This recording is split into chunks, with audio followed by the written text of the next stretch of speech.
Compared to some of these other drugs, how strong is fentanyl?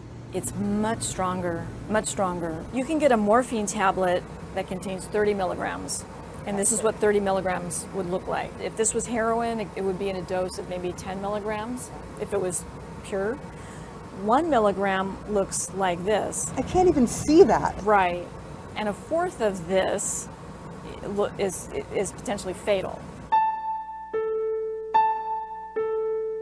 It's 50 to 100 times more potent than morphine and 25 to 50 times more potent than heroin. So a little bit goes a long way. 2 minutes and you can be in respiratory arrest and be dead. It's kind of like get high and die. For drug cartels, the extremely potent opioid painkiller fentanyl is a bestseller.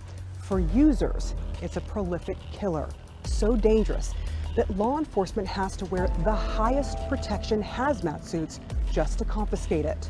It can be absorbed through the skin and it can be absorbed through the eyes, so it poses a threat to law enforcement also. Here's just a small sample of what's happening. In Ohio, there were 514 fentanyl-related deaths, up from 92 the year before. That's 5 times the number of deaths.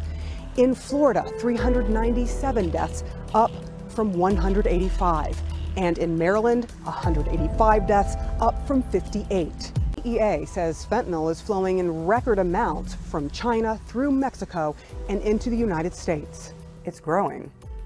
The trend has indicated that it has right now. It's feeding America's addiction to opioids. On the East Coast, it's showing up mostly as powder. On the West Coast, it's mostly pills. The pills bring even more danger to the public because often they're a perfect counterfeit copy labeled as other drugs. These all look like what you would get with the prescription. Yes, and some of them we can't tell. They do such a good job. We can't tell by looking at them. Whoever's creating these counterfeit pills is versed in chemistry and has specialized equipment. Someone has gotten a hold of or manufactured the plates for the pill press. Seems like a professional operation, the way they're doing it. Yes, they're doing a good job. But it's killing people. Yes.